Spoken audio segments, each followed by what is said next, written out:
ವಿಕ್ರೀಡಿತಂ ವ್ರಜವಧೂಭಿರಿದಂ ಚ ವಿಷ್ಣೋಃ ಶ್ರದ್ಧಾನ್ವಿತೋऽನುಶೃಣುಯಾದಥ ವರ್ಣಯೇದ್ಯಃ ಭಕ್ತಿಂ ಪರಾಂ ಭಗವತಿ ಪ್ರತಿಲಭ್ಯ ಕಾಮಂ ಹೃದ್ರೋಗಮಾಶ್ವಪಹಿನೋತ್ಯಚಿರೇಣ ಧೀರಃ.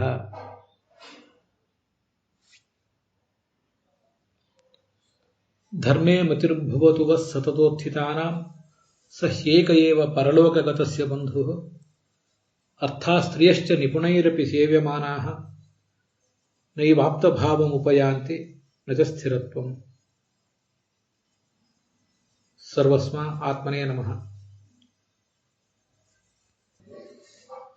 ಕಾಮಘ್ನೇ ನಮಃ. ಸತ್ಪದಾಚಾರಾಯ ನಮಃ.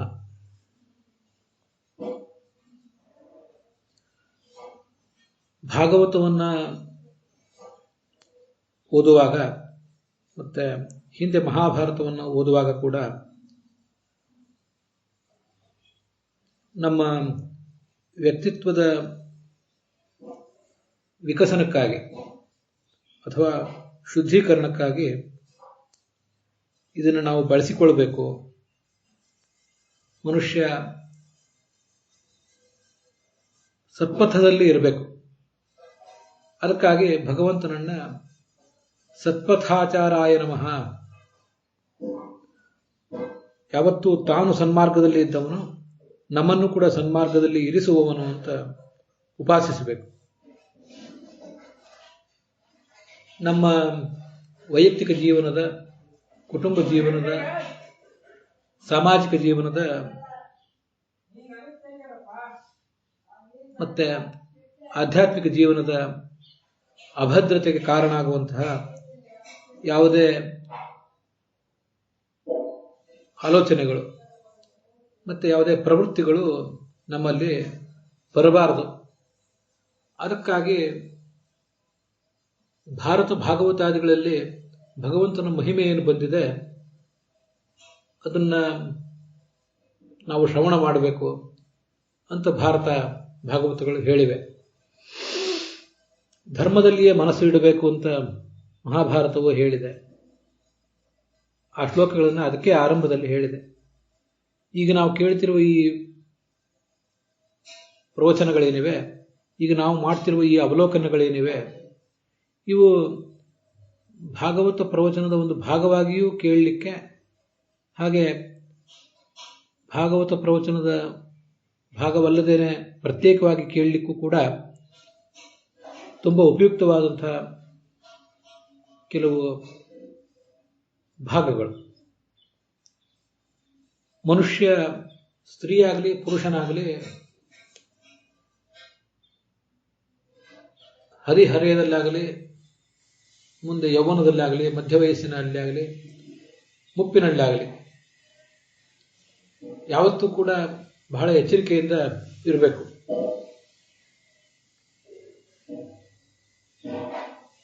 ಸಲ್ಲದ ಕಾಮ, ಸಲ್ಲದ ಪ್ರೇಮ ಅನ್ನುವಂಥ ರೋಗಗಳಿಗೆ ನಮ್ಮ ಹೃದಯದಲ್ಲಿ ಎಡೆ ಮಾಡಿಕೊಡಬಾರದು. ಆ ಮೂಲಕ ಪರಿಪೂರ್ಣವಾದ ಜೀವನವನ್ನು ನಡೆಸಬೇಕು.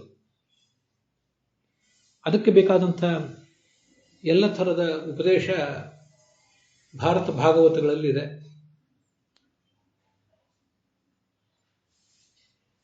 ಮನುಷ್ಯನಿಗೆ ರೋಗಗಳು ಇಂಥ ರೋಗಗಳು, ಸಲ್ಲದ ಕಾಮ, ಸಲ್ಲದ ಪ್ರೇಮದಂಥ ರೋಗಗಳು ಯಾವುದೇ ಹಂತದಲ್ಲಿಯೂ ಬಂದು ಅಂಟಿಕೊಳ್ಳಬಹುದು. ನಾಳೆ ನಾವು ಸಾಯುವವರಿದ್ದೇವೆ, ಅಷ್ಟು ಜೀರ್ಣವಾಗಿ ಹೋಗಿದ್ದೇವೆ, ಅಷ್ಟು ನಮ್ಮ ದೇಹ ಜೀರ್ಣ ಆಗಿದೆ, ಅಷ್ಟು ವಯಸ್ಸು ಆಗಿದೆ ಅನ್ನುವ ಪರಿಸ್ಥಿತಿ ಇದ್ರೂ ಕೂಡ ಮನುಷ್ಯ ಈ ವಿಷಯದಲ್ಲಿ ಸುರಕ್ಷಿತ ಅಲ್ಲ ಅಂತ ನನ್ನ ಒಂದು ವಿಶ್ಲೇಷಣೆ. ಇಂಥ ಸಲ್ಲದ ಕಾಮ, ಪ್ರೇಮ ಇತ್ಯಾದಿಗಳಿಗೆ ನಾವು ಎಡೆ ಮಾಡಿಕೊಟ್ಟು ನಮಗೂ ಆಪತ್ತನ್ನು ತಂದುಕೊಳ್ತೇವೆ, ನಮ್ಮ ಸುತ್ತಮುತ್ತಲಿರುವಂಥವರಿಗೂ ಕೂಡ ಆಪತ್ತನ್ನು ತಂದು ಒಡ್ಡುತ್ತೇವೆ. ಅದಕ್ಕಾಗಿ ಬಹಳ ಎಚ್ಚರಿಕೆಯಿಂದ ಇರಬೇಕಾದದ್ದು ನಮಗೆ ಮುಖ್ಯ. ಭಾಗವತದಲ್ಲಿ ಶುಕಾಚಾರ್ಯ ಪರೀಕ್ಷಿತನಿಗೆ ಕೃಷ್ಣನ ರಾಸಲೀಲೆಯನ್ನು ವರ್ಣನೆ ಮಾಡುವ ಪ್ರಸಂಗದಲ್ಲಿ 10ನೇ ಸ್ಕಂದದಲ್ಲಿ ಹೇಳಿದ ಮಾತನ್ನ ಇವತ್ತು ಆರಂಭದಲ್ಲಿ ನಾನು ಹೇಳಿದೆ. ಗೋಪಸ್ತ್ರೀಯರ ಜೊತೆಗೆ ಹೀಗೊಂದು ರಾಸಲೀಲೆ ಮಾಡಿದ್ನಲ್ಲ ಭಗವಂತ, ಅದನ್ನ ಶ್ರದ್ಧೆಯಿಂದ ಯಾರು ಕೇಳ್ತಾರೆ, ಹಾಗೆ ಯಾರು ಹೇಳ್ತಾರೆ, ಅವರಿಬ್ಬರು ಭಗವಂತನಲ್ಲಿ ಪರಮ ಭಕ್ತಿಯನ್ನು ಪಡೆಯುತ್ತಾರೆ. ಹಾಗೆ ನಮ್ಮ ಹೃದಯದಲ್ಲಿ ಯಾವ ಸಂದರ್ಭದಲ್ಲಿ ಆದರೂ ಪುಟಿದು ಹೇಳಬಹುದಾದಂಥ ಸಲ್ಲದ ಕಾಮ, ಸಲ್ಲದ ಪ್ರೇಮ ಅನ್ನುವಂಥ ರೋಗವನ್ನ ಪರಿಹಾರ ಮಾಡಿಕೊಳ್ತಾನೆ ಅಂತ. ಹೃದ್ರೋಗಂ ಆಶು ಅಪಹಿನೋತಿ ಅಚಿರೇಣ ಧೀರ. ಹೃದಯದ ರೋಗ ಇದು ಅಂತ ವ್ಯಾಸರು ಅದನ್ನ ಹೇಳಿದ್ದಾರೆ. ಮಹಾಭಾರತವು ಕೂಡ ಹೇಳಿದೆ, ಧರ್ಮೇ ಮತಿರ್ಭವತೋ ಸತತೋತ್ಥಿತಾನಾಂ. ಯಾವತ್ತೂ ಕೂಡ ಜಾಗೃತರಾಗಿರಿ. ಬಾಲ್ಯದಲ್ಲೂ, ಯೌವನದಲ್ಲೂ, ಮಧ್ಯ ವಯಸ್ಸಿನಲ್ಲೂ, ಮುಪ್ಪಿನಲ್ಲೂ, ಯಾವ ಕಾಲದಲ್ಲಿಯೂ ಜಾಗೃತರಾಗಿರಬೇಕು. ಜ್ಞಾನ ಬಂದ ಬಳಿಕವೂ, ಜ್ಞಾನ ಬರುವುದಕ್ಕಿಂತ ಮುಂಚೆಯೂ ಯಾವ ಸಂದರ್ಭದಲ್ಲೂ ಮನುಷ್ಯ ಜಾರಿ ಬೀಳಬಹುದು ಅನ್ನುವ ಎಚ್ಚರ ಇರಬೇಕು. ಆ ಧರ್ಮ ಒಂದೇ ನಮಗೆ ಬಂಧು. ಧರ್ಮ ಅಂದ್ರೆ ನಾವು ಮಾಡುವ ಧರ್ಮಾಚರಣೆ, ನಮ್ಮ ಆಚಾರ ವಿಚಾರಗಳು ಮಾತ್ರ ಅಲ್ಲ, ಸ್ವಯಂ ಧರ್ಮೋ ಧರ್ಮ ವಿರುತ್ತಮ ಅಂತ ಕರೆಸ್ಕೊಂಡಿರುವ ಭಗವಂತನೇ ಅಲ್ಲಿ ಧರ್ಮ. ಅಂಥವನಲ್ಲಿ ನಮ್ಮ ಮನಸ್ಸು ಯಾವತ್ತೂ ಕೂಡ ಇರಬೇಕು.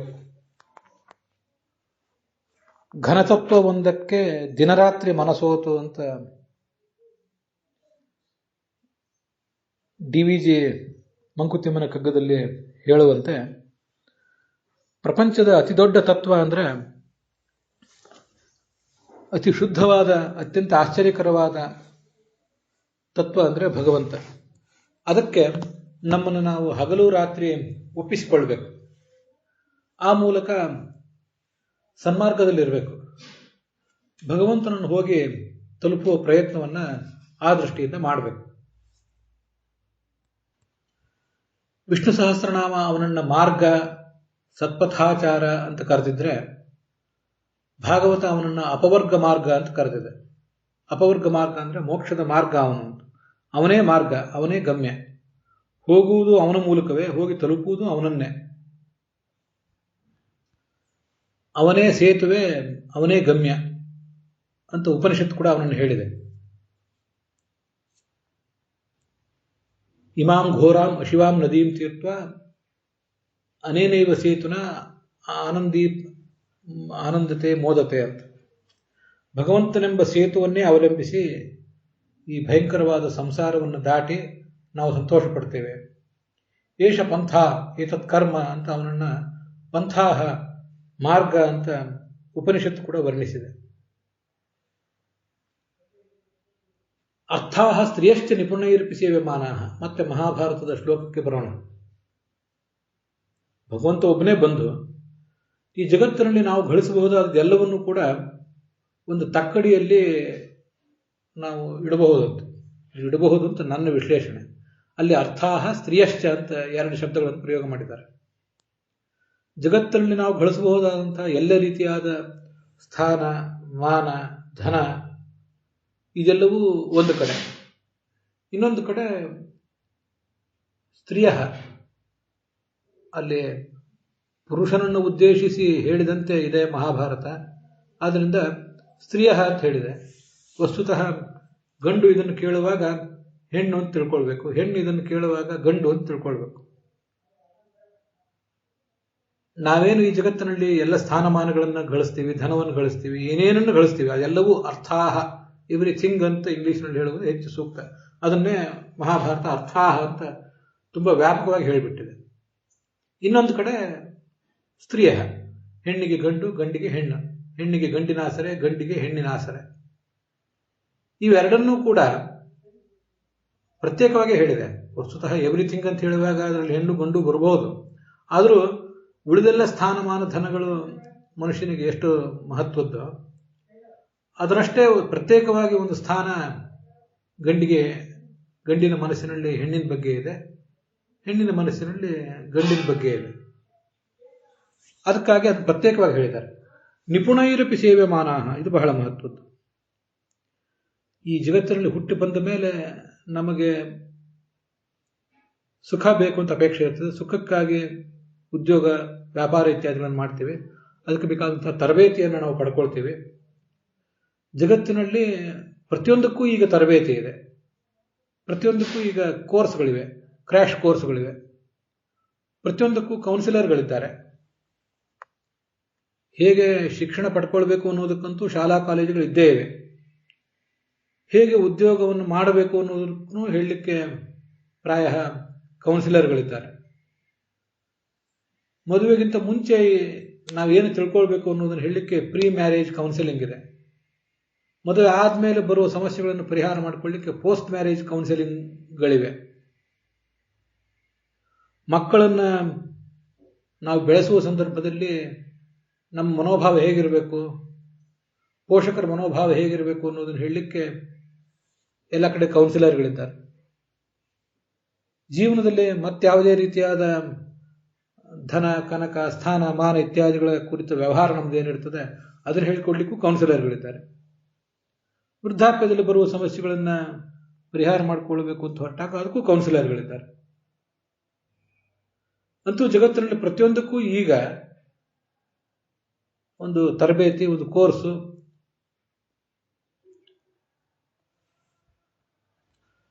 ಇದ್ದೇ ಇದೆ.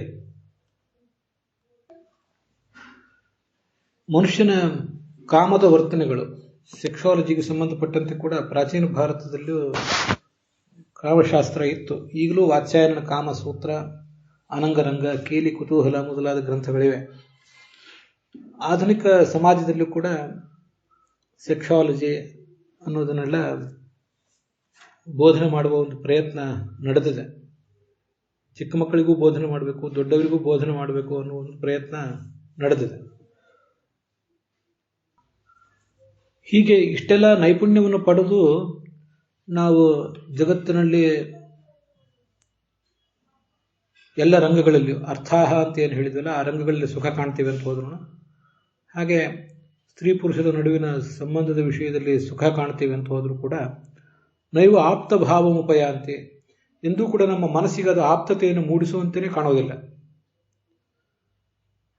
ಹಕ್ಕಿಗಳಂತೆ ಹಾರಿ ಸುಖದ ಎತ್ತರವನ್ನು ಕಂಡರೂ, ಮೀನುಗಳಂತೆ ಸುಖದ ಸಾಗರದಲ್ಲೇ ಮುಳುಗಿ ಸುಖದ ಆಳವನ್ನು ಕಂಡರೂ ಎಷ್ಟಾದರೂ ಕೂಡ ನೈವ ಆಪ್ತ ಭಾವಮುಪಯಾಂತಿ, ಇದನ್ನು ನಂಬಬಹುದು ಅಂತ ನಮಗೆ ಸ್ಪಷ್ಟವಾಗಿ ಅನಿಸ್ತಾನೇ ಇಲ್ಲ.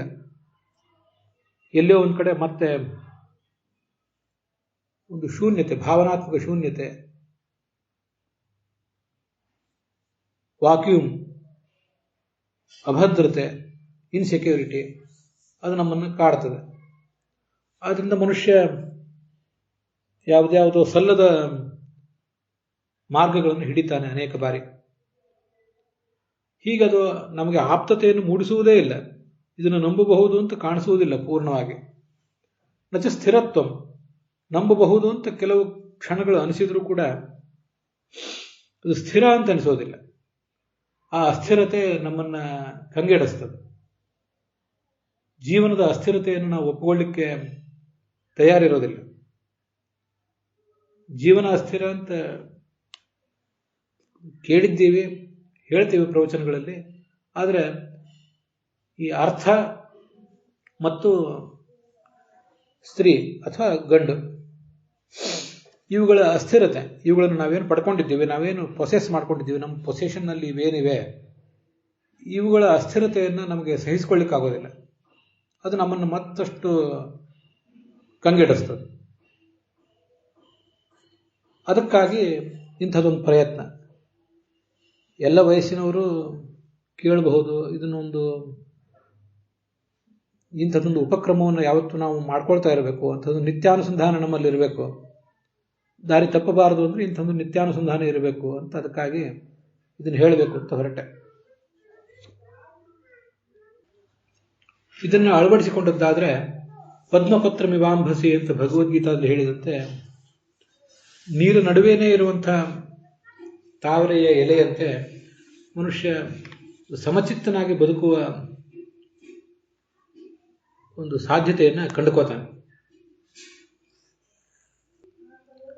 ಈ ಜಗತ್ತಿನಲ್ಲಿ ಅಥವಾ ಭಾಗವತವೇ ಹೇಳುವಂತೆ ನಮ್ಮ ಮನೆಯಲ್ಲೇ ನಾವು ಅತಿಥಿಗಳಾಗಿ ಬದುಕುವ ಒಂದು ನಿಶ್ಚಲ ಚಿತ್ತತೆ ನಮ್ಮಲ್ಲಿ ಬರ್ಲಿಕ್ಕೆ ಸಾಧ್ಯ ಇದೆ. ಗೃಹೇಶ್ ಅತಿಥಿ ವದ್ವಸೇತ್ ಅಂತ ಹೇಳ್ತದೆ ಭಾಗವತ. ನಾವು ಹರಿಹರೆಯಕ್ಕೆ ಕಾಲಿಟ್ಟ ಕೂಡಲೇ, ಪ್ರಾಯ ಈಗಿನ ಕಾಲದಲ್ಲಿ ಹದಿಹರೆಯಕ್ಕಿಂತ ಮುಂಚೆನೆ ಈ ಕಾಮ ಪ್ರೇಮಗಳ ಬಗ್ಗೆ ಆಲೋಚನೆಗಳು ಮೂಡಲಿಕ್ಕೆ ತೊಡಗ್ತವೆ. ಅದಕ್ಕೆ ಬೇಕಾದಂತಹ ಎಲ್ಲ ಸಾಧನಗಳು ನಮ್ಮ ಸುತ್ತಮುತ್ತಲಿವೆ. ನಾನು ಹೇಳಿದ್ದು ಹದಿಹರೆಯದಲ್ಲಿ ಹಿಂದೆ ಆಗ್ತಿತ್ತು ಅಂತ ಭಾವನೆಗಳು ಮೂಡ್ತಿದ್ದು ಅಂತ. ಈಗ ಇನ್ನೂ ಬೇಗನೆ ಮೂಡ್ತಿವೆ. ನಾವು ತಿನ್ನುವ ಆಹಾರಗಳ ಕಾರಣದಿಂದಾಗಿ, ನಮಗೆ ಸಿಕ್ಕುವ ಉಪಕರಣಗಳ ಕಾರಣದಿಂದಾಗಿ ನಮಗೆ ದೈಹಿಕ ಯೌವನ ಅನ್ನೋದು ಸ್ವಲ್ಪ ಬೇಗನೆ ಬರ್ತಿದೆ. ಮನಸ್ಸಿನಲ್ಲಿ ಆಲೋಚನೆಗಳು ಸುಳಿದಾಡ್ತವೆ. ಆದರೆ ಪಕ್ವತೆ ಬಂದಿರೋದಿಲ್ಲ. ಪಕ್ವತೆ ಮುಂದೆ ಯೌವನದಲ್ಲಿ ಬರ್ತದಾ, ಮಧ್ಯ ವಯಸ್ಸಿನಲ್ಲಿ ಬರ್ತದಾ ಅಂತ ಆಲೋಚನೆ ಮಾಡಿದರೆ, ಪಕ್ವತೆ ಅನ್ನೋದ್ರಿಂದ ಯಾವತ್ತೂ ಕೂಡ ಮರೀಚಿಕೆ ಅಂತಲೇ ನನಗನ್ಸೋದು. ಅದು ಪಕ್ವತೆ ಬಂದಿದೆ ಅಂತ ನಾವು ಅನ್ಕೊಂಡಿರ್ತೇವೆ.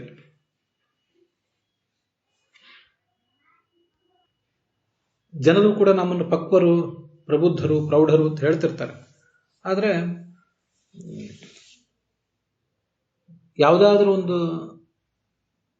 ಪ್ರಸಂಗದಲ್ಲಿ ನಾವು ಜಾರುವ ತನಕ ಆ ಪಕ್ವತೆ ಅಷ್ಟೆ. ಕೊನೆ ತನಕನೂ ಜಾರಲಿಲ್ಲ ಅಂದ್ರೆ ಪಕ್ವನಾಗಿ ಬದುಕಿದ ಅಂತ ಅವನಿಗೆ ಸರ್ಟಿಫಿಕೇಟ್ ಕೊಡಬಹುದು. ಅಲ್ಲಿಯವರೆಗೆ ನಮಗೆ ನಾವು ಪ್ರಶಸ್ತಿ ಕೊಡುವುದಕ್ಕೆ ಯಾವುದೇ ಅರ್ಥ ಇಲ್ಲ. ಜೀರ್ಣಮನ್ನಂ ಪ್ರಶಂಸಂತಿ ಭಾರ್ಯಾಂಚ ಗತಯೌವನ ರಣಾತ್ ಪ್ರತ್ಯಾಗತಂ ವೀರಂ ಸಸ್ಯಂಚ ಗೃಹಮಾಗತಂ ಅಂತ ಮಹಾಭಾರತದ ಮಾತು.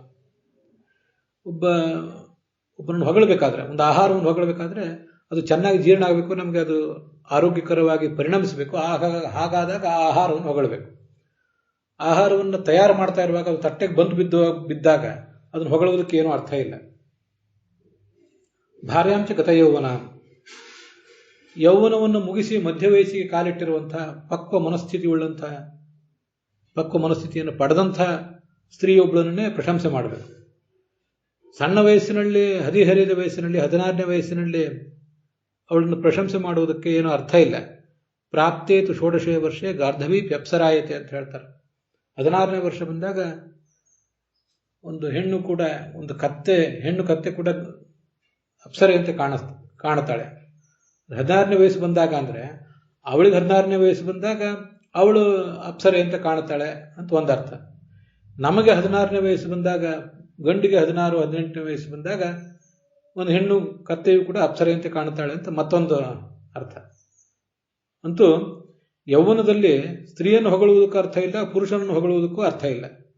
ಪಕ್ವತೆ ಬಂದು ಯಾವುದೇ ರೀತಿಯಾದ ಪತನಕ್ಕೂ, ಯಾವುದೇ ರೀತಿಯಾದ ಜಾರುವಿಕೆಗೂ ಬಲಿಯಾಗದೆ ಸಾರ್ಥಕವಾದ ಜೀವನವನ್ನು ನಡೆಸಿದರೆ ಅಂಥವರನ್ನು ಪ್ರಶಂಸೆ ಮಾಡಬೇಕಷ್ಟೆ. ಹಾಗೆ ಜೀವನ ನಡೆಸಿದವರನ್ನು ನಮಗೆ ಆದರ್ಶವನ್ನಾಗಿ ಇಟ್ಕೊಳ್ಬೇಕಷ್ಟೆ. ರಣಾತ್ ಪ್ರತ್ಯಾಗತಂ ವೀರಂ ಅಂತ, ಯುದ್ಧ ಭೂಮಿಗೆ ಹೋಗಿ ಜಯಿಸಿ ಬಂದವನನ್ನು ಹೊಗಳಬೇಕು. ಹೊರಟವನನ್ನು ಹೊಗಳುವುದಕ್ಕೆ ಅರ್ಥ ಇಲ್ಲ. ಹೊರಟವನು ಅಲ್ಲಿ ನಿರ್ಭೀತಿಯಿಂದ ಯುದ್ಧ ಮಾಡ್ತಾನ, ಕೌಶಲ್ಯದಿಂದ ಯುದ್ಧ ಮಾಡ್ತಾನ ಅಂತ ಏನು ಗೊತ್ತಿರ್ತದೆ. ಸಸ್ಯಂಚ ಗೃಹಮಾಗತಂ, ಜಮೀನಿನಲ್ಲಿ ಪ್ಲಾಂಟೇಶನ್ ಮಾಡಿದ್ದೇವೆ, ಚೆನ್ನಾಗಿ ಬೆಳೀತಾ ಇದೆ, ಒಳ್ಳೆ ಗೊಬ್ಬರ ಹಾಕಿದ್ದೇವೆ, ಕಳೆ ತೆಗೆದಿದ್ದೇವೆ, ಅದನ್ನು ಹೊಗಳ್ತಾ ಕೂತ್ಕೊಳ್ಳೋದಕ್ಕೆ ಅರ್ಥ ಇಲ್ಲ. ಯಾವುದೇ ವಾತಾವರಣದ ಪೀಡೆ ಇಲ್ಲದೆ ನಮ್ಮ ಕೌಶಲವನ್ನು ಅವಲಂಬಿಸಿಕೊಂಡು ಅದು ಚೆನ್ನಾಗಿ ಬೆಳೆದು ಬಂದರೆ, ಮನೆಗೆ ಬಂದರೆ, ಫಸಲು ಕೈಗೆ ಬಂದಾಗ ಅದನ್ನು ಹೊಗಳಬೇಕು ಅಂತ ಮಹಾಭಾರತದ ಮಾತು, ಅದ್ಭುತವಾದ ಮಾತು. ನಮಗೆಲ್ಲ ಆರಂಭದಲ್ಲೇ, ಹದಿಹರೆಯದಲ್ಲೇ ಅಥವಾ ಇನ್ನೂ ಮುಂಚೆನೆ ಒಂದು ಸಂಗತಿ ಗೊತ್ತಿರಬೇಕು. ಈ ಜಗತ್ತಿನಲ್ಲಿ, ಈ ಮಾನವ ದೇಹದಲ್ಲಿ ನಾವೇನು ಹುಟ್ಟಿದ್ದೀವಲ್ಲ, ಇವರು ಎಲ್ರಿಗೂ ಕೂಡ ಈ ಥರದ ಸ್ಥಾನಮಾನಗಳು ಒಂದು ಕಡೆ, ಸ್ಥಾನಮಾನ ಧನಗಳು ಒಂದು ಕಡೆ, ಮತ್ತು ಗಂಡು ಹೆಣ್ಣುಗಳ ಲಭ್ಯತೆ ಮತ್ತೊಂದು ಕಡೆ. ಇದನ್ನ ಸಂಪೂರ್ಣವಾಗಿ ನಮ್ಮ ಮನಸ್ಸಿಗೆ ತಕ್ಕಂತೆ ಸ್ವಚ್ಛಂದವಾಗಿ ಅನುಭವಿಸಲಿಕ್ಕೆ, ಸ್ವಚ್ಛಂದವಾಗಿ ಅಂದರೆ ಸ್ವೇಚ್ಛಾಚಾರದಿಂದ ಧರ್ಮಕ್ಕೆ ವಿರುದ್ಧವಾಗಿ ಅಂತಲ್ಲ, ಧರ್ಮಕ್ಕೆ ಸಮ್ಮತವಾಗಿಯೇ ಇದನ್ನು ಪೂರ್ಣವಾಗಿ ಅನುಭವಿಸಿಬಿಡಬೇಕು, ಆಸ್ವಾದಿಸಿಬಿಡಬೇಕು ಅಂದರೆ ಮನುಷ್ಯನಿಗೆ ಆಗೋದಿಲ್ಲ. ಮನುಷ್ಯನ ದೇಹ ಮತ್ತು ಮನಸ್ಸುಗಳೇ ತುಂಬ ದುರ್ಬಲ. ಆದ್ದರಿಂದ ಬಹಳ ದೊಡ್ಡ ಪ್ರಮಾಣದ ಧಾರ್ಮಿಕ ಸಾಧನೆ, ವೈಚಾರಿಕ ಸಾಧನೆ, ಬೌದ್ಧಿಕ ಸಾಧನೆ ಇವನಿಗೆ ಹೇಗೆ ಅಸಾಧ್ಯವ, ಹಾಗೆ ಬಹಳ ದೊಡ್ಡ ಪ್ರಮಾಣದ ಸುಖ ಪ್ರಾಪ್ತಿಯೂ ಕೂಡ ಇವನ ಕೈಯಿಂದ ಆಗೋದಿಲ್ಲ. ಅಂಥ ಸುಖವನ್ನು ಆಸ್ವಾದಿಸಲಿಕ್ಕೂ ಆಗೋದಿಲ್ಲ ಇವರಿಗೆ. ಅದೊಂದು ಇತಿಮಿತಿಯನ್ನು ನಾವು ಮೊದಲೇ ಕಂಡುಕೊಳ್ಬೇಕು. ನಮಗೆಲ್ಲ ವಯಸ್ಸು ಬಂದ ಕೂಡಲೇ ಸುಖವನ್ನು ಸೂರ್ಯ ಹೊಡೆದು ಬಿಡಬೇಕು ಅನ್ನುವಂಥ ಒಂದು ಪ್ರಬಲವಾದ ಆತುರ, ಪ್ರೇಮ ಮತ್ತು ಕಾಮಗಳ ಬಗ್ಗೆ ನಮ್ಮದೇ ಆದ ನಿರ್ದಿಷ್ಟ ಕಲ್ಪನೆಗಳು. ಒಂದಿಂಚು ಮೇಲೆ ಒಂದಿಂಚು ಕೆಳಗೆ ಹೋಗುವುದನ್ನು ನಾವು ಸಹಿಸೋದಿಲ್ಲ. ಹಾಗಾಗಿದೆ ನಮ್ಮ ಮನಸ್ಸು. ಹಾಗಲ್ಲ, ಹದಿಹರಿಯದಲ್ಲಿರುವಂತೆ ಯೌವನದಲ್ಲಿ ಇರೋದಿಲ್ಲ ನಾವು, ಯೌವನದಲ್ಲಿದ್ದಂತೆ ಮಧ್ಯ ವಯಸ್ಸಿನಲ್ಲಿ ಇರೋದಿಲ್ಲ, ಮಧ್ಯ ವಯಸ್ಸಿನಲ್ಲಿ ಇರುವಂತೆ ಮುಪ್ಪಿನಲ್ಲಿರೋದಿಲ್ಲ ನಾವು, ನಮ್ಮ ಸಂಗಾತಿಯೂ ಹಾಗಿರೋದಿಲ್ಲ. ರೂಪ ಬದಲಾವಣೆ ಹೊಂದುತ್ತದೆ, ಗುಣಗಳು ಬದಲಾವಣೆ ಹೊಂದುತ್ತವೆ. ಅದನ್ನು ನಾವು ಗಮನಿಸಬೇಕಾದದ್ದು. ಕೃಷ್ಣ ಮತ್ತು ಗೋಪ ಸ್ತ್ರೀಯರು ಅವರ ಕಥೆಗಳನ್ನು ಕೇಳುವಾಗ, ಉಳಿದ ದೇವ ಸ್ತ್ರೀಯರು ದೇವ ಪುರುಷರ ಬಗ್ಗೆ ಕಥೆ ಕೇಳುವಾಗ ಇದೇ ವ್ಯತ್ಯಾಸ. ಆ ದೇವಸ್ತ್ರೀಯರಿಗೆ ದೇವ ಪುರುಷರಿಗೆ ಹುಟ್ಟಿದ ಆರಭ್ಯ, ಅವರಲ್ಲಿ ಅವತಾರ ಮಾಡಿದಾಗ ಅಂತಲ್ಲ, ಮೂಲ ರೂಪದಲ್ಲಿ ಹುಟ್ಟಿದ ಆರಭ್ಯ ಅವರು ಪ್ರಳಯಕ್ಕೆ ಹೋಗುವ ತನಕನೂ ಒಂದೇ ರೀತಿಯಾದ ದೇಹ ಸೌಷ್ಠವ ಇರ್ತದೆ, ಹಾಗೆ ಮಾನಸಿಕ ಶಕ್ತಿ ಇರ್ತದೆ, ಬೌದ್ಧಿಕ ಸಾಧನೆಯೂ ಅವ್ರದ್ದು ದೊಡ್ಡದಾಗಿರ್ತದೆ, ಹಾಗೆ ಸುಖವನ್ನು ಪಡೆಯುವಂಥ ಅವಕಾಶಗಳು ಅವರಲ್ಲಿರ್ತವೆ. ಸ್ತ್ರೀತ್ವದ ಗುಣಗಳು ಮತ್ತು ಪುರುಷತ್ವದ ಗುಣಗಳು ಕೂಡ ಯಾವತ್ತೂ ಅವರಲ್ಲಿ ವಯೋನುಗುಣವಾಗಿ ಕುಸಿಯುವುದಿಲ್ಲ. ಅದಕ್ಕಾಗಿ ಅವರನ್ನ ನಿರ್ಜರರು, ಮುಪ್ಪಿಲ್ಲದವರು, ಸಾವಿಲ್ಲದವರು ಅಂತ ಹೇಳೋದು. ಯಾವ ಹಾವಭಾವಗಳು ಸ್ತ್ರೀಯರಲ್ಲಿದ್ದರೆ ಅಥವಾ ಪುರುಷರಲ್ಲಿದ್ದರೆ ಅವು ಪರಸ್ಪರರ ಮನಸ್ಸನ್ನು ಸೂರೆಗೊಳ್ತಾವ, ಅವು ಕ್ರಮವಾಗಿ ಕ್ಷೀಣಿಸ್ತಾ ಹೋಗ್ತವೆ ನಮ್ಮ ಮನುಷ್ಯ ಜೀವನದಲ್ಲಿ. ಹಾಗಾಗಿ ಯಾವ ಗುಣಗಳಿಗೆ ನಾವು ಮನಸೋತಿದ್ದೇವೋ, ಬರೀ ಹಾವಭಾವಗಳು ಮಾತ್ರ ಅಲ್ಲ, ಮನಸ್ಸಿನ ಒಳಗಿರುವಂಥ ಗುಣಗಳು, ಯಾವ ಗುಣಗಳಿಗೆ ನಾವು ಮನಸೋತಿದ್ದೇವೋ ಆ ಗುಣಗಳೇ ಕ್ರಮವಾಗಿ ಕ್ಷೀಣಿಸ್ತಾ ಹೋದಾಗ ಅಂಥ ಸೆಳೆತ, ಆಕರ್ಷಣೆ ಅದು ಕೂಡ ಕಡಿಮೆ ಆಗ್ತಾ ಹೋಗ್ತದೆ. ಯಾವುದನ್ನು ಗುಣ ಅಂತ ತಿಳಿದಿದ್ದೇವೋ ಆ ಗುಣವಾಗಿ ಉಳಿದಿರೋದಿಲ್ಲ, ಅಥವಾ ನಮ್ಗೆ ಅದ್ರ ಬಗ್ಗೆ ಸೆಳೆತ ಇರೋದಿಲ್ಲ. ಹಂಸಗಾಮಿನಿಯಾಗಿ, ಗಾಮಿನಿಯಾಗಿ ಕಂಡಂಥ ಆ ಹೆಣ್ಣು ಮುಂದೆ ಅವಳಿಗೆ ವಯಸ್ಸಾದಾಗ, ಮಧ್ಯ ವಯಸ್ಸು, ಮುಪ್ಪು ಬಂದಾಗ, ಹಿಂದೆ ಗಾಮಿನಿಯಾಗಿ, ಹಂಸಗಾಮಿನಿಯಾಗಿ ನನ್ನ ಸುತ್ತಮುತ್ತಲು ಸುಳಿದಾಡ್ತಾ ಇದ್ದವಳು ಇವಳೇನ ಅಂತ ಪ್ರಶ್ನೆ ಮಾಡಿಕೊಳ್ಳುವಂತೆ ಆಗಿಬಿಡ್ತದೆ. ಅದು ಮನುಷ್ಯ ದೇಹದ ಇತಿಮಿತಿ. ಮಧ್ಯ ವಯಸ್ಸಿನಲ್ಲಿ, ಮುಪ್ಪಿನಲ್ಲಿ ಸ್ತ್ರೀಯರಿಗೆ, ಪುರುಷರಿಗೆ ಎಲ್ರಿಗೂ ಕೂಡ ಅನೇಕ ಥರದ ಏಳು ಬೀಳುಗಳನ್ನು ಅನುಭವಿಸುವ ಪ್ರಸಂಗ ಬರ್ತಿರ್ತದೆ. ಸ್ತ್ರೀಯರಿಗೂ ಪುರುಷರಿಗೂ ಇಬ್ಬರಿಗೂ ಕೂಡ ಅವರದೇ ಆದ ರೀತಿಯಾದ ಮೆನೋಪಾಸ್ಗಳನ್ನು ಅನುಭವಿಸುವ ಪ್ರಸಂಗ ಬರ್ತಿರ್ತದೆ. ಹಾಗೆಲ್ಲ ಮೆನೋಪಾಸ್ಗಳಿಗೆ ಒಳಗಾದಾಗ ಅನೇಕ ಥರದ ಭಾವನಾತ್ಮಕ, ಬೌದ್ಧಿಕ, ದೈಹಿಕ ಸ್ಥಿತ್ಯಂತರಗಳಿಗೂ ಅವರು ಒಳಗಾಗ್ತಾರೆ. ಇದನ್ನೆಲ್ಲ ಸಂಗಾತಿಗಳಿಗೆ ಒಪ್ಪಿಕೊಳ್ಳಿಕ್ಕೆ ಕಷ್ಟ ಆಗ್ತದೆ ಅನೇಕ ಬಾರಿ.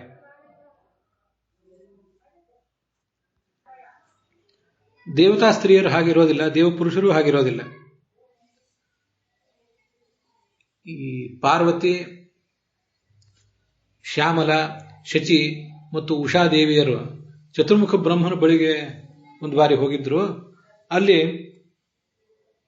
ಒಂದು ರೀತಿಯಾದ ವಯ್ಯಾರವನ್ನು ಅವರು ತೋರಿಸಿದರು. ಸ್ವಲ್ಪ ಹೆಚ್ಚೆ ಅನ್ನುವಂತೆ ವಯ್ಯಾರ, ಭಿನ್ನಾಣಗಳನ್ನು ಅವರು ತೋರಿಸಿದರು.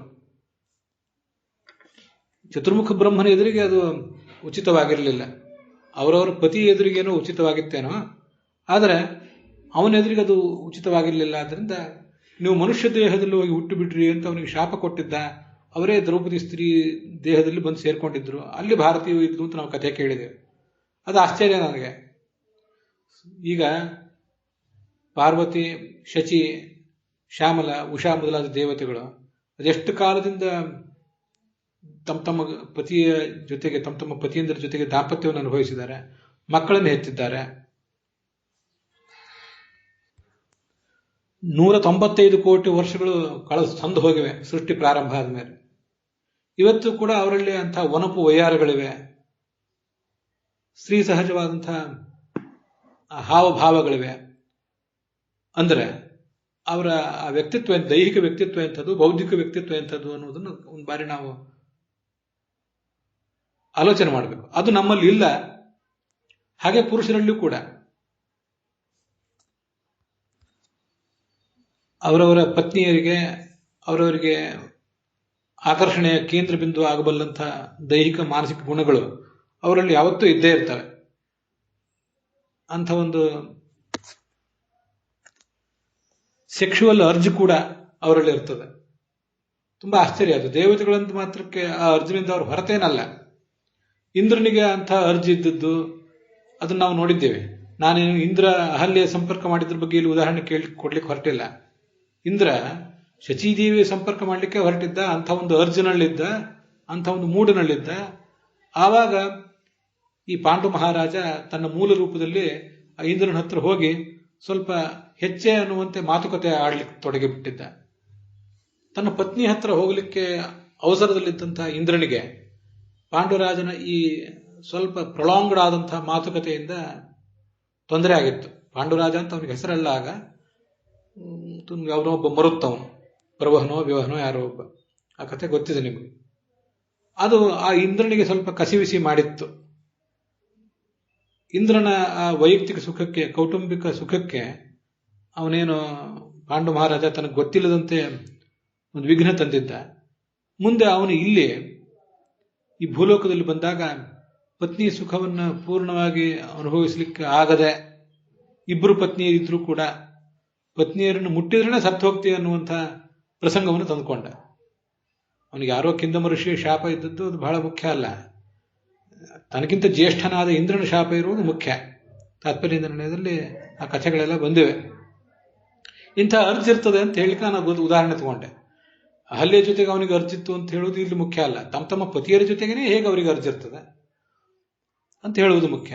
ಮತ್ತೆ ಅನೇಕ ಜನ ದೇವ ಪುರುಷರು ಅಪ್ಸರ ಸ್ತ್ರೀಯರ ಜೊತೆಗೆ ಹೇಗೆ ಸುಖ ಪಡ್ತಾರೆ, ಪಡುವಂಥ ಒಂದು ಭಾಗ್ಯ ಅವ್ರದ್ದು ಹೇಗಿರ್ತದೆ, ಅದನ್ನು ಭಾಗ್ಯ ಅಂತ ಆದ್ರೂ ಅನ್ರಿ, ಒಂದು ಪ್ರಾರಬ್ಧ ಕರ್ಮ ಅಂತ ಆದ್ರೂ ಅನ್ರಿ. ಅದು ಅನೇಕ ಜನರಿಗೆ ದೇವ ಪುರುಷರು ಅಪ್ಸರ ಸ್ತ್ರೀಯರ ಜೊತೆಗೆ ತಮ್ಮ ಪತ್ನಿಯರನ್ನು ಕಡೆಗಣಿಸಿ ಹೇಗೆ ಸುಖ ಪಡ್ತಾರೆ ಅನ್ನೋದನ್ನ ನಮ್ಮ ಮಾನದಂಡಗಳಲ್ಲಿ ನಮ್ಗೆ ಅರ್ಥ ಮಾಡ್ಕೊಳ್ಳಿಕ್ಕಾಗೋದಿಲ್ಲ. ಅದೇನು ನಮಗೆ ಬೇಕಾಗಿಲ್ಲ. ಈಗ ಅಹಲ್ಯವೂ ಬೇಡ, ಯಾವ ಅಪ್ಸರ ಸ್ತ್ರೀಯರು ಬೇಡ. ಪ್ರಸಂಗ ಬಂತು ಅಂತ ಹೇಳಿದೆ ಅಷ್ಟೇ.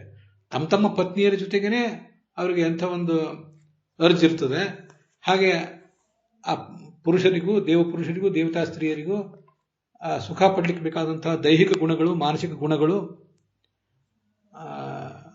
ಯಾವುದೂ ಕೂಡ, ಹಾವಭಾವಗಳು ಯಾವುದೂ ಕೂಡ ದೀರ್ಘಕಾಲದ ಬಳಿಕವೂ ಕೂಡ ಹೋಗೋದಿಲ್ಲ. ನಾಳೆ ಪ್ರಳಯಕ್ಕೆ ಹೋಗ್ತಾರೆ ಅಂದ್ರೆ ಇಲ್ಲಿಯವರೆಗೂ ಆ ಎಲ್ಲ ಗುಣಗಳು ಅವರಲ್ಲಿ ಇರ್ತವೆ. ಆದ್ರಿಂದ ಅವರಿಂದ ಬಹಳ ದೊಡ್ಡ ಪ್ರಮಾಣದ ಸಾಧನೆಯೂ ಆಗ್ತದೆ, ಬೌದ್ಧಿಕ ಜ್ಞಾನ ಸಾಧನೆಯೂ ಆಗ್ತದೆ. ಹಾಗೇನೆ ಈ ಸುಖ ಪಡುವಂಥ ಅವಕಾಶಗಳು ಅವರಿಗೆ ಹೆಚ್ಚಿರ್ತವೆ. ಇದನ್ನ ಯಾಕೆ ಹೇಳ್ತಿದ್ದೇನೆಂದ್ರೆ, ಮತ್ತೆ ಅದೇ ಪಾಯಿಂಟಿಗೆ ನಾವು ಬರಬೇಕು.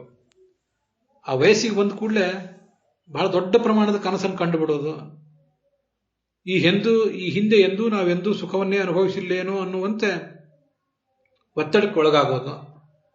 ಇದನ್ನ ಸ್ವಲ್ಪ ಮನುಷ್ಯ ನಿಯಂತ್ರಿಸ್ಕೊಳ್ಳಿಕ್ಕೆ ಬರ್ತದೆ ಹೀಗಾದ್ರೆ. ಅದನ್ನ ಹಿಂದೆ ಅನೇಕ ಬಾರಿ ನಾನು ತಮ್ಮೆದುರಿಗೆ ಹಂಚಿಕೊಂಡೇ ಇದ್ದೇನೆ. ಮಹಾಭಾರತದ ಅನುಶಾಸನ ಪರ್ವದಲ್ಲಿ ಕೃಷ್ಣ ಒಂದು ಅವಧೂತ ಗೀತ ಅನ್ನೋದನ್ನ ಹೇಳ್ತಾನೆ. ಹೇಗೆ ಆ ಅವಧೂತ ಅನ್ನುವನೊಬ್ಬ ಅಷ್ಟು ನಿಶ್ಚಲನಾಗಿದ್ದ ಅಂತ ಅನ್ನೋದನ್ನ ತನ್ನ ಶಿಷ್ಯನಿಗೆ ಹೇಳಿರ್ತಾನೆ. ಸಿದ್ಧ ಉವಾಚ ಅಂತ ಒಂದು ಕಥೆ ಬರ್ತದೆ. ಸಿದ್ಧಗೀತ ಅನ್ರಿ ಅಥವಾ ಅವಧೂತ ಗೀತ ಅನ್ರಿ, ಹೇಗೆ ಅನ್ರಿ, ವಿವಿಧೈ ಕರ್ಮಭಿಸ್ತಾತ, ನಾನಾ ಥರದ ಕರ್ಮಗಳನ್ನು ಹಿಂದೆ ಮಾಡಿದ್ದೆ ನಾನು. ಅದರಿಂದ ಅನೇಕ ಯೋನಿಗಳಲ್ಲಿ ಹುಟ್ಟುವ ಪ್ರಸಂಗ ಬಂದಿದೆ. ಕಾಮಮನ್ಯು ಪರೀತೇನ, ಕಾಮಕ್ಕೆ ಬಲಿಯಾಗಿ, ಪ್ರೇಮಕ್ಕೆ ಬಲಿಯಾಗಿ, ಕೋಪಕ್ಕೆ ಬಲಿಯಾಗಿ, ದುರಾಸೆ ಮೋಹಕ್ಕೆ ಬಲಿಯಾಗಿ ಮತ್ತೆ ಮತ್ತೆ ಹುಟ್ಟು ಸಾವುಗಳನ್ನು ಅನುಭವಿಸಿದ್ದೇನೆ. ಸುಖಾನಿಚ ವಿಚಿತ್ರಾಣಿ, ನಾನಾ ಥರದ ಸುಖಗಳನ್ನು ಅನುಭವಿಸಿದ್ದೇನೆ, ದುಃಖಗಳನ್ನು ಅನುಭವಿಸಿದ್ದೇನೆ ಅಂತ ಅವನು ಅಲ್ಲಿ ಹೇಳ್ತಾನೆ. ಇದನ್ನೇ ನಾವು ಗಮನಿಸಬೇಕಾದ್ದು. ಈಗ ಮನುಷ್ಯರಾಗಿದ್ದೇವಲ್ಲ, ಈ ಹಿಂದೆ ಪ್ರಾಣಿಗಳಾಗಿ, ಪಕ್ಷಿಗಳಾಗಿ, ಮೀನಾಗಿ, ಹಕ್ಕಿಯಾಗಿ ಬದುಕೇ ಇದ್ದೆವು ನಾವು ಖಂಡಿತ ಅನೇಕ ಬಾರಿ. ಹಕ್ಕಿಯಾಗಿ ಸುಖದ ಎತ್ತರವನ್ನು ಕಂಡಿದ್ದೀವಿ, ಮೀನಾಗಿ ಸುಖದ ಆಳವನ್ನು ಕಂಡಿದ್ದೇವೆ. ಮನುಷ್ಯ ಜನ್ಮದಲ್ಲಿ ಹೇಗೆ ಕಾಮಕ್ಕೆ, ಪ್ರೇಮಕ್ಕೆ ಕೆಲವು ನಿರ್ಬಂಧಗಳಿವೆ, ಆ ನಿರ್ಬಂಧಗಳು ಇಲ್ಲದೇ ಇರುವಂತಹ ಒಂದು ಜನ್ಮದಲ್ಲಿ ಕೂಡ ನಾನಾ ಥರದ ಸುಖ ಅನುಭವಿಸಿದ್ದೇವೆ. ಮನುಷ್ಯರಾಗಿಯೇ ಹಿಂದೆ ಅನೇಕ ಬಾರಿ ಸುಖಗಳನ್ನು ಅನುಭವಿಸಿದ್ದೇವೆ. ಮನುಷ್ಯ ಜನ್ಮ ನಮಗಿದು ಹೊಸದೇನಲ್ಲ, ಇಷ್ಟೆಲ್ಲ ಅನುಭವಿಸಿದ್ದೇವಲ್ಲ. ಇದನ್ನು ಒಂದು ಬಾರಿ ನಾವು ನೆನಪು ಮಾಡಿಕೊಂಡ್ರೆ ಇನ್ನಾಗೋ ಎಲ್ಲ ಪ್ರಸಂಗಗಳು ನೆನಪಾಗೋದಿಲ್ಲ, ಕಾಲ ನೆನಪಾಗೋದಿಲ್ಲ. ಆದರೆ ಹಿಂದೆ ಖಂಡಿತ ಇದನ್ನೆಲ್ಲ ನಾವು ನೋಡಿದ್ದೆವು. ಹಿಂದೆ ನೋಡದೇ ಇರುವ ಯಾವ ಅರ್ಥವೂ ಈಗ ನಮಗೆ ಬಂದಿಲ್ಲ. ಸ್ಥಾನ, ಮಾನ, ಧನ ಎಲ್ಲವನ್ನೂ ಹಿಂದೆ ಅನುಭವಿಸಿ ಬಿಟ್ಟಿದ್ದೇವೆ. ಹಿಂದೆ ಏರದಿರುವ ಯಾವ ಪದವಿಯೂ, ಹಿಂದೆ ಗಳಿಸದಿರುವ ಯಾವ ಧನವೂ, ಗಳಿಸದಿರುವ ಯಾವ ಕೀರ್ತಿಯೂ ಇವತ್ತು ನಮಗೆ ಬರಬೇಕಾದ್ದಿಲ್ಲ. ಎಲ್ಲವನ್ನೂ ಒಂದೊಂದಲ್ಲ ಒಂದು ಹಂತದಲ್ಲಿ ನಾವು ಅನುಭವಿಸಿ ಬಿಟ್ಟಿದ್ದೇವೆ. ಹೆಣ್ಣು ಗಂಡಿನ ಸುಖವನ್ನ, ಗಂಡು ಹೆಣ್ಣಿನ ಸುಖವನ್ನ ಎಲ್ಲ ಹಿಂದಿನ ಜನ್ಮಗಳಲ್ಲಿ ಪ್ರಾಣಿಯಾಗಿ, ಪಕ್ಷಿಗಳಾಗಿ, ಮನುಷ್ಯರಾಗಿ ಅನುಭವಿಸಿಯೂ ಆಗಿದೆ. ಹೊಸದೇನಲ್ಲ ಅದು. ಇನ್ನೇನಾದರೂ ಹೊಸದಾಗಿ ಗಳಿಸುವುದಿದ್ರೆ ಭಗವಂತನ ತತ್ವಜ್ಞಾನ ಮಾತ್ರ. ಒಟ್ಟಾರೆ ಲೋಕೇಸ್ಮಿನ್ ಅನುಭೂತಾನಿ ದ್ವಂದ್ವಜಾನಿ ಭೃಷಮ್ಮಯ, ನಾನಾ ಥರದ ದ್ವಂದ್ವಗಳನ್ನೆಲ್ಲ ಅನುಭವಿಸಿ ಬಿಟ್ಟಿದ್ದೇವೆ. ಅದೆಷ್ಟು ಬಾರಿ ಕಾಮಭಂಗಕ್ಕೊಳಗಾಗಿದ್ದೇವೋ, ಎಷ್ಟು ಬಾರಿ ಪ್ರೇಮ ಭಂಗಕ್ಕೆ ಒಳಗಾಗಿದ್ದೇವೋ ನಾವು, ಇನ್ನೆಷ್ಟು ಬಾರಿ ಮತ್ತೊಬ್ಬರನ್ನ ಕಾಮ ಪ್ರೇಮಗಳ ಭಂಗಕ್ಕೆ ಈಡು ಮಾಡಿದ್ದೆವೋ, ಮತ್ತೆ ಯಾರಿಗೆ ಅವಮಾನ ಮಾಡಿದ್ದೆವೋ, ನಾವೇನು ಅವಮಾನ ಮಾಡಿಕೊಂಡಿದ್ದೆವೋ. ಒಟ್ಟಾರೆ ಈ ಜಗತ್ತಿನ ಸ್ಥಾನ, ಮಾನ, ಧನ ಇತ್ಯಾದಿಗಳ ಕುರಿತಾಗಿ ಎಷ್ಟು ಬಾರಿ ಅವಮಾನ ಪಟ್ಟಿದ್ದೆವು, ಎಷ್ಟು ಥರದ ದುಃಖ ಪಟ್ಟಿದ್ದೆವು. ಇದನ್ನೆಲ್ಲ ವಿಚಾರ ಮಾಡಿದರೆ ಲೋಕತಂತ್ರಂ ಪರಿತ್ಯಕ್ತಂ, ಆ ಸಿದ್ಧ ಹೇಳ್ತಾನೆ ತನ್ನ ಶಿಷ್ಯನಿಗೆ, ಅದನ್ನು ಕೃಷ್ಣ ಅರ್ಜುನನಿಗೆ ಹೇಳ್ತಾನೆ. ಇದನ್ನೆಲ್ಲ ಆಲೋಚನೆ ಮಾಡಿ ಈ ಲೋಕದ ತಂತ್ರವನ್ನ, ಜಗತ್ತಿನಲ್ಲಿ ಅಂಥ ಒಂದು ತನ್ಮಯತೆ ನಮಗೇನು ಬಂದ್ಬಿಡ್ತದಲ್ಲ ಅರ್ಥಗಳಲ್ಲಿ ಮತ್ತು ಗಂಡು ಹೆಣ್ಣಿನ ಸಂಬಂಧದಲ್ಲಿ, ಅದನ್ನು ನಾನು ನಿಯಂತ್ರಿಸಿಕೊಂಡಿದ್ದೇನೆ, ಬಿಟ್ಟಿದ್ದೇನೆ. ಲೋಕೇಶ್ಮಿನ್ ಅನುಭೂಯಾಹಂ ಇಮಂ ಮಾರ್ಗಂ ಅನುಷ್ಠಿತ, ಹಿಂದೆ ಎಲ್ಲವನ್ನೂ ಅನುಭವಿಸಿದ್ದೇನೆ ಅಂತ ಒಂದು ಬಾರಿ ನಾವು ನಮಗೆ ನಾವೇ ಸೈಕೋಥೆರಪಿ ಮಾಡಿಕೊಂಡ್ರೆ, ಆತ್ಮವಿಶ್ಲೇಷಣೆ ಮಾಡಿಕೊಂಡ್ರೆ, ಇನ್ನು ಮುಂದೆ ನಾವು ಹೋಗಬೇಕಾದ ಇದಂ ಮಾರ್ಗಂ, ಮಾರ್ಗ, ಅನುಕೂಲ, ಸತ್ಪಥಾಚಾರ, ಅಪವರ್ಗ ಮಾರ್ಗ ಅನಿಸ್ಕೊಂಡಿರುವ ಭಗವಂತನ ದಾರಿಯನ್ನು ಹಿಡಿಯಲಿಕ್ಕೆ ಅನುಕೂಲ ಆಗ್ತದೆ. ತತಃಸಿದ್ಧಿರಿಯಂ ಪ್ರಾಪ್ತ, ಭಗವಂತನ ಅನುಗ್ರಹದಿಂದ ನನಗೊಂದು ಈ ಸಿದ್ಧಿ ಬಂದಿದೆ. ನಾಹಂ ಪುನರಿಹಾಗಂತ, ಮತ್ತೆ ಇಲ್ಲಿ ನಾನು ಬರ್ಲಿಕ್ಕೆ ಬಯಸೋದಿಲ್ಲ. ಅದನ್ನೇ ಕನಕದಾಸರು ಹೇಳಿದ್ರು, ಹುಟ್ಟಿಸಿದಕ್ಕೆ ಸಾಕು ಇನ್ನು, ಹುಟ್ಟಿಸಲೇ ಬೇಡ ಇನ್ನು ಅಂತ. ಇದನ್ನೆಲ್ಲ ಗಮನಿಸಿದರೆ ಮನುಷ್ಯನಿಗೆ ಒಂದು ಸ್ವಲ್ಪ ಸಮಚಿತ್ತತೆ ಬರಬಹುದು. ನಮ್ಮಲ್ಲಿ ಅನೇಕ ಥರದ ದೈಹಿಕ ಒತ್ತಡಗಳು, ಭ್ರಮೆಗಳು ಇವೆಲ್ಲ ನಮ್ಮನ್ನ ಕಾಡತೊಡಗಿದಾಗ ಒಂದು ಬಾರಿ ನಿಶ್ಚಲ ಚಿತ್ತನಾಗಿ ಈ ಸಂಗತಿಗಳನ್ನು ಆಲೋಚನೆ ಮಾಡಿದರೆ, ನಮ್ಮ ಹಿಂದಿನ ಜನ್ಮಗಳ ಬಗ್ಗೆ ನಮ್ಗೆ ಗೊತ್ತಿಲ್ಲ, ಆದರೆ ಖಂಡಿತವಾಗಿಯೂ ಇದನ್ನೆಲ್ಲ ಅನುಭವಿಸಿದ್ದೇವೆ ಅನ್ನುವುದನ್ನು ಒಂದು ಬಾರಿ ಕಣ್ಮುಚ್ಚಿ ಆಲೋಚನೆ ತಂದುಕೊಂಡ್ರೆ, ಈ ಜನ್ಮದಲ್ಲಿ ಹರೆಯ ಬಂದಾಗ ಅಥವಾ ಯೌವನ ಬಂದಾಗ ನಮ್ಮಲ್ಲಿ ಹುಚ್ಚೆದ್ದು ಕುಣಿದಾಡುವಂತಹ ಈ ಭಾವನೆಗಳನ್ನು ನಿಯಂತ್ರಿಸಲಿಕ್ಕೆ ಅನುಕೂಲ ಆಗ್ತದೆ. ಮತ್ತೆ ಅನೇಕ ಬಾರಿ ನಮ್ಗೆ ಅನಿಸ್ತಿರ್ತದೆ, ಇದು ಜೀವನದ ಅಪರ ವಯಸ್ಸಿನಲ್ಲಿದ್ದವರಿಗೆ ಇದು ಉಪಯುಕ್ತ ಆಗ್ತದ ಅಂತ. ಹಾಗಲ್ಲ, ಇನ್ನೂ ಮುಂದೆ ಅನೇಕ ಜನ್ಮಗಳು ಬರುವವೆ. ಕಲಿಯುಗ ಇನ್ನೂ ಬಹಳ ದೀರ್ಘಕಾಲದ್ದಿದೆ. ಮನುಷ್ಯ ಜಾರಿ ಬೀಳುವಂತಹ ಅವಕಾಶಗಳಿಗೆ ಹೆಚ್ಚು ಈ ಕಲಿಯುಗ ದಾರಿ ಮಾಡಿಕೊಡ್ತದೆ. ಹಾಗಿರುವಾಗ ನಮ್ಮ ಮುಂದಿನ ಜನ್ಮಕ್ಕೆ ಬೇಕಾದ ತರಬೇತಿಯನ್ನು ಈಗಲೇ ಒಂದು ಸ್ವಲ್ಪ ಬುದ್ಧಿ ಇದ್ದಾಗಲೇ, ವಿವೇಕ ಇದ್ದಾಗಲೇ ಮಾಡಿಕೊಳ್ಳಬೇಕು. ಯಾವತ್ತೂ ಸತ್ಪಥದಲ್ಲಿ ನನ್ನನ್ನು ನಡೆಸು ಅಂತ ಸತ್ಪಥಾಚಾರಾಯ ನಮಃ ಅಂತ ಕೇಳ್ಕೊಳ್ಬೇಕು. ಮಾರ್ಗಾಯ ನಮಃ, ಅನುಕೂಲಾಯ ನಮಃ, ಅಪವರ್ಗ ಮಾರ್ಗಾಯ ನಮಃ ಅಂತ ಭಗವಂತನ ಆರಾಧನೆ ಮಾಡಬೇಕು.